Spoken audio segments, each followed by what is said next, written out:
Bonjour les enfants. Bonjour.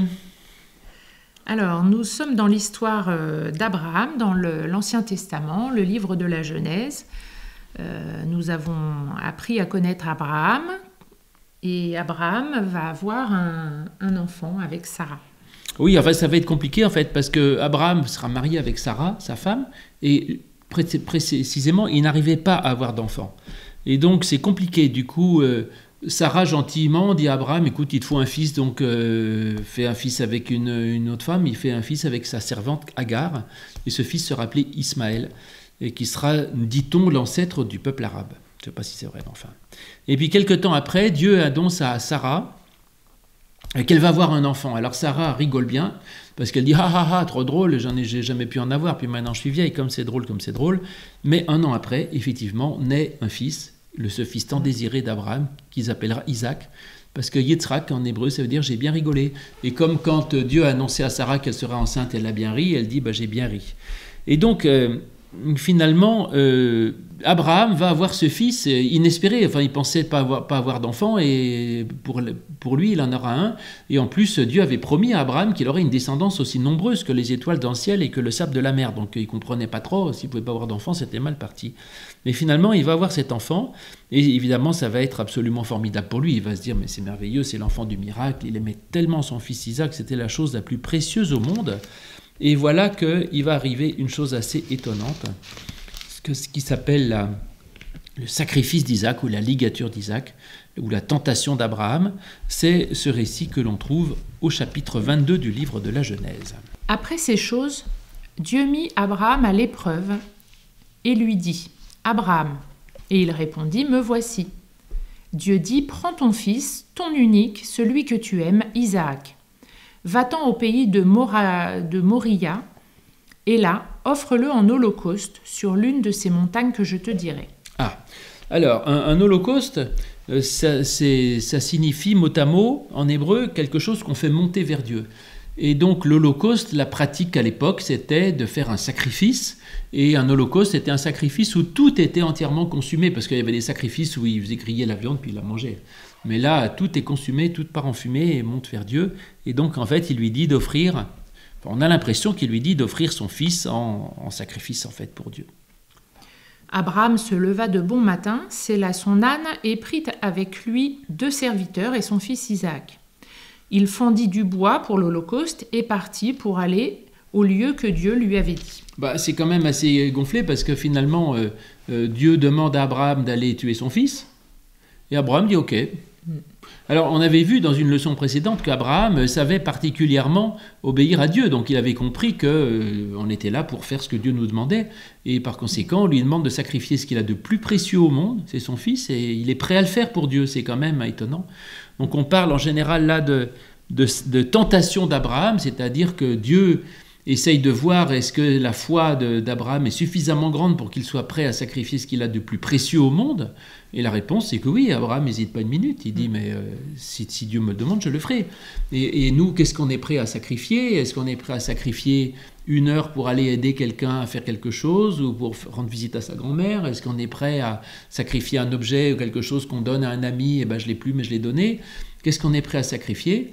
Et c'est une bonne question. En tout cas, Abraham, il est prêt à sacrifier ce qu'il avait de plus précieux au monde. Enfin, j'ai quand même du mal à croire en un Dieu qui serait capable de tenter ses fidèles.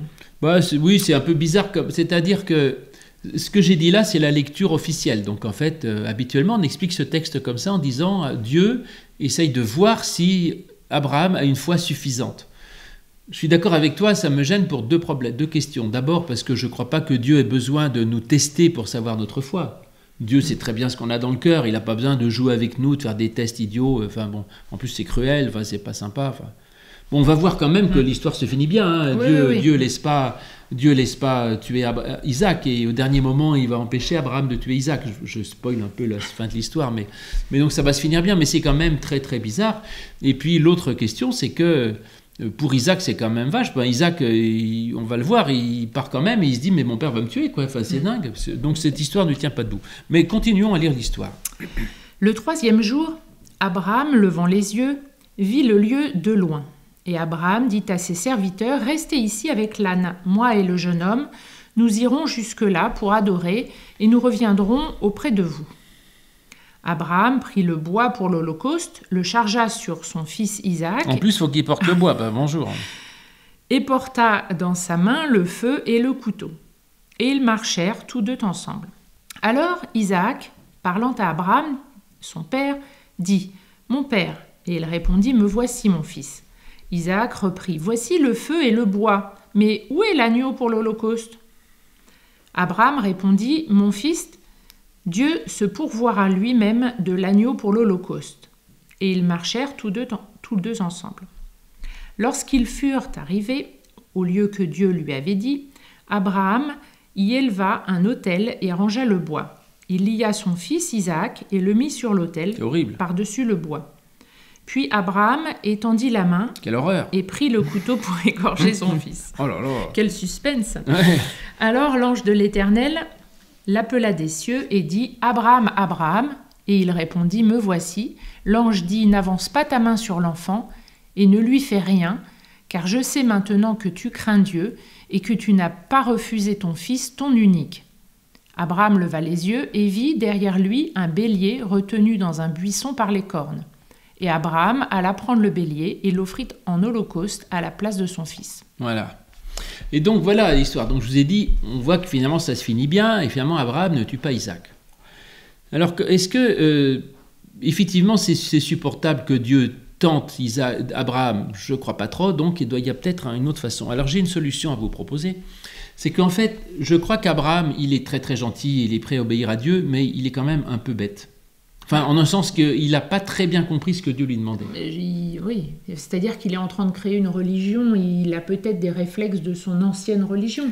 Oui, c'est vrai que anciennement, à l'époque d'Abraham, dans sa religion, on sacrifiait les premiers-nés. C'était comme ça, où chaque premier-né, bon, moi je suis le deuxième garçon, donc tout va bien, je suis tranquille, et puis toi tu es une fille, on ne les sacrifiait pas, mais les premiers garçons, on les tuait, c'était vrai pour les troupeaux, pour les enfants aussi. Et donc Abraham, en bon païen, Dieu lui dit « Tu dois me faire un sacrifice ». Il dit oh, « Ok, j'ai l'habitude, il faut tuer le garçon ».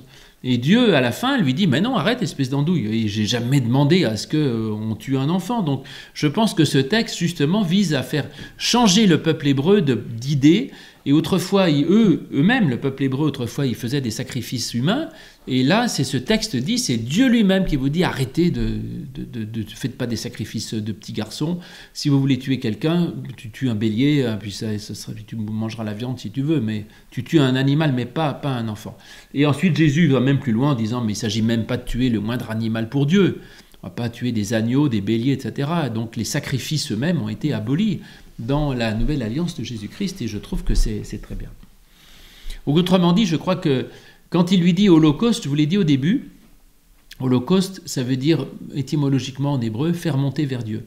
Donc en fait, Dieu, il vient voir Abraham, il lui dit, élève-moi ton fils, fais monter ton fils vers moi. Et Abraham se dit, le seul moyen de s'élever à Dieu, c'est de mourir.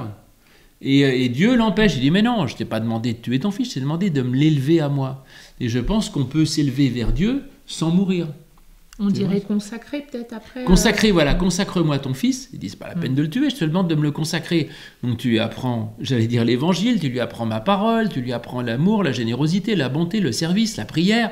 Mais il ne faut pas tuer les gens pour autant, parce que Dieu ne demande pas qu'on meure pour bien vivre. Et c'est vrai aussi pour nous, si nous voulons consacrer notre vie à Dieu, ça ne veut pas dire que nous devions renoncer à vivre tout.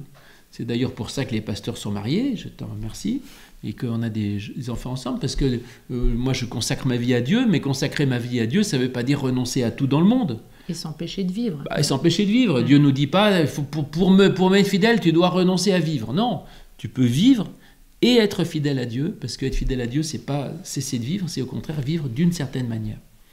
Donc ce texte me semble très important, mais effectivement, il a fait couler beaucoup d'encre avec ce Dieu qui tente Abraham, qui est quand même très bizarre. Et c'est par rapport à Isaac qui va se faire tuer par son père, c'est complètement pervers et cruel. Donc c'est un texte très très compliqué. Et ça a fait travailler beaucoup de théologiens. Il y a des tas d'écrivains, de philosophes qui ont écrit là-dessus, qui ont des idées là-dessus. Vous pourrez les découvrir petit à petit si vous voulez. Mais la solution que je trouve moi la plus évidente, c'est de penser que Abraham a mal compris ce que lui demande Dieu. Dieu lui demande de lui consacrer son fils. Abraham, comme un vieux païen, croit qu'il faut le tuer pour autant. Dieu l'en empêche. Et puis il lui dit que le but, c'est pas de tuer les gens, mais de les élever à Dieu, c'est de leur permettre de vivre. D'ailleurs, récemment, on a changé le Notre Père pour pas qu'il y ait de confusion par rapport à la tentation. Ah oui, c'est vrai que tout à fait, dans Notre Père, on disait ne nous soumets pas à la tentation, comme si on avait peur que Dieu fasse comme pour nous que ce qu'il a fait pour Abraham. Et on m'a mis maintenant ne nous laisse pas entrer dans la tentation parce que c'est pas Dieu qui nous tente. Nous sommes tentés, il y a des tas de choses, toujours tentés de faire le mal, et on demande à Dieu que nous ne soyons pas enfermés dans la tentation, mais c'est pas lui qui nous soumet à la tentation, ça je crois que c'est vrai. Voilà les enfants, vous n'avez pas fini d'entendre parler de ce texte, qui est un texte très important, mais effectivement il faut le connaître. Et bien le comprendre. Et bien le comprendre, mais une fois de plus, toujours, nous on lit toujours sur tous ces textes à partir de l'idée de base de l'Évangile, que Dieu est un Dieu d'amour et qu'il ne veut jamais la mort de qui que ce soit. Sur ce, bonne journée les enfants et à bientôt. À bientôt.